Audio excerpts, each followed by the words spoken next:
Okay, so it is incredible.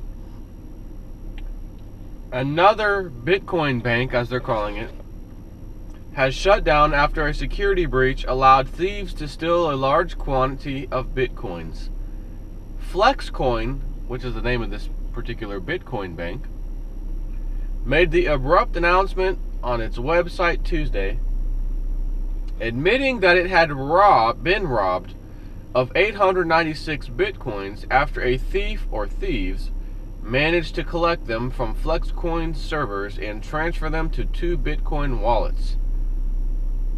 At current market rates, that amounts to approximately $600,000 worth of Bitcoin.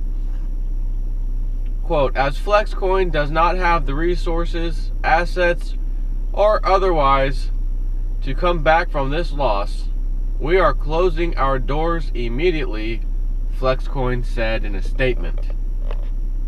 The bank did say, however, that any customers who had any Bitcoins held in the so-called cold storage, not on the site online servers, and therefore safe from the digital attack, can still retrieve their funds free of charge.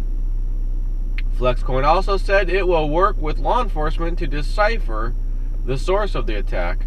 The company said in a release, the money was transferred to the following 2 Bitcoin wallets, and they list the string, hashtag, whatever, of, not really a hashtag, but I mean, it looks like a hashtag, technically speaking. So they list the 2, addresses, wallet addresses that they were transferred to. So, from what I can gather about this particular place, it's not even that it was an exchange. It was simply, again, from what I can gather, an online wallet. That's no different than, say, taking your money and putting it in the bank, as opposed to taking your money and keeping it in your safe. Now, the difference here is that if you put your money in a bank right now and the bank gets robbed by someone with a gun or multiple thieves, big old bank heist, the bank is insured for that type of loss, and it doesn't even have to be through FDIC insurance either. It's it would be their commercial insurance or whatever. It would cover them and therefore cover you. There is no insurance for Bitcoin. So, do I think that this place was legitimately hacked? Or is it possible that, again, they set up somebody else, one of their friends, one of their pals, hey, here's our code to basically break into the server. We got approximately 900 Bitcoins on there. Go ahead and clean house.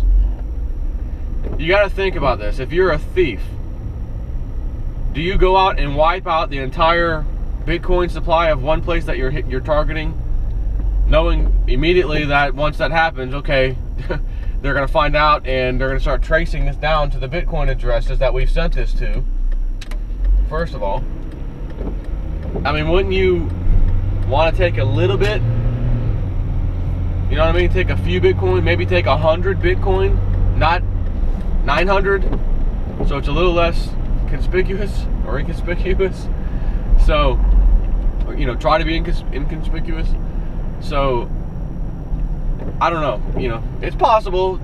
Thieves aren't the brightest people in the world. They do stupid stuff, and maybe they had a bright idea if they could get in, but it's interesting that this site just simply says, well, we don't have the funds, we don't have the assets to really do anything about this, so we're just going to go ahead and close down, and we'll work with law enforcement as best we can. So, by the way, here's the 2 addresses that we knew this came from, or that the Bitcoins were transferred to. So it will be interesting to see, because if the police do get involved, and they check this out, and they trace it down, and they figure out, oh, we know who that was, they can actually put a name in front of it, a person. It'll be interesting to see who it is or what the story was, if it went down that way. What if you find out later on after the investigation that the Flexcoin store or whatever, online wallet, was actually complicit and they get nailed later. You gotta understand it. Almost anybody can put up one of these websites, consider it a wallet. Now your wallet's stored online, and hey, bring it over here. What benefit? I gotta ask people, what benefit is there to storing your Bitcoin on somebody else's server wallet as opposed to your own computer? All you have to do is, as soon as you get your wallet, install it on your computer. Now you have your special code. That's where you're gonna send all your Bitcoins to. And once you do that, they're safe. Now what happens if your computer crashes? Well, then you're in trouble, right? All you have to do is make a backup of your wallet file very easily, and then email it to yourself, or go get a thumb drive, USB little thumb drive, you know, $5-6, and put your wallet on that thumb drive, and then put your thumb drive, you know, in a safe at your house, right? Or not. You know, if a thief breaks into your house, are they going to be looking for thumb drives? No, they're going to be looking for jewelry, money, things that are valuable. You could probably leave your stupid thumb drive sitting on your computer desk, and they won't even bother the dumb thing. And that's just your backup, right? So, you know, and if they stole your computer, well, good, you've got your backup. What I've done is I have my Bitcoin wallets for all the different altcoins and the Bitcoin, you know, and I take the wallets, I do the backups on them, and then I email them to myself. They're very, very tiny files. So I email myself a bunch of these files saying, you know, latest wallet backup, whatever. And you only need to do it once because that ID is yours forever. So when I say latest backup file, what I'm meaning is sometimes I'll go out and get involved in a new coin, a new altcoin that I'm mining or whatever. So I've got to go get that wallet for that particular coin, and then I do the backup and send it to myself in email along with the other ones I already had, just as, you know, safekeeping. So they're in an email. If someone stole my computer, let's say, at least those things are in my email. And I can go right online to my webmail, and oh, there's the folder, there's the email. At the same time, oh, there's my thumb drive. I've also got them there. So that's how you're supposed to do this. I can't understand.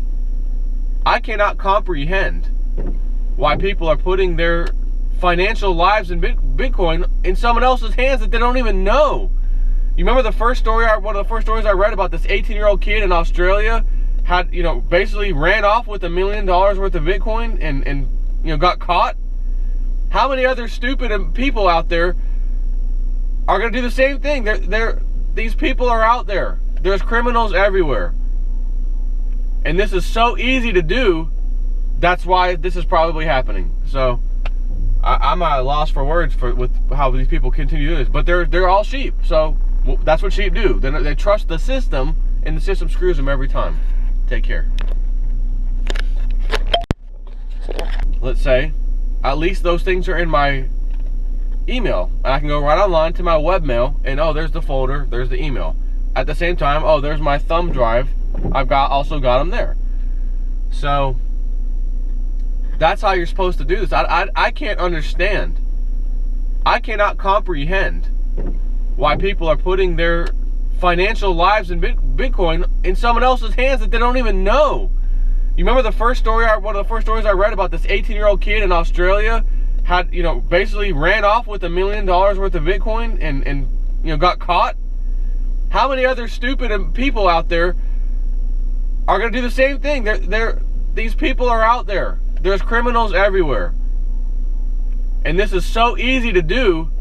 That's why this is probably happening. So I'm at a loss for words with how these people continue to do this. But they're all sheep. So that's what sheep do. They trust the system, and the system screws them every time. Take care.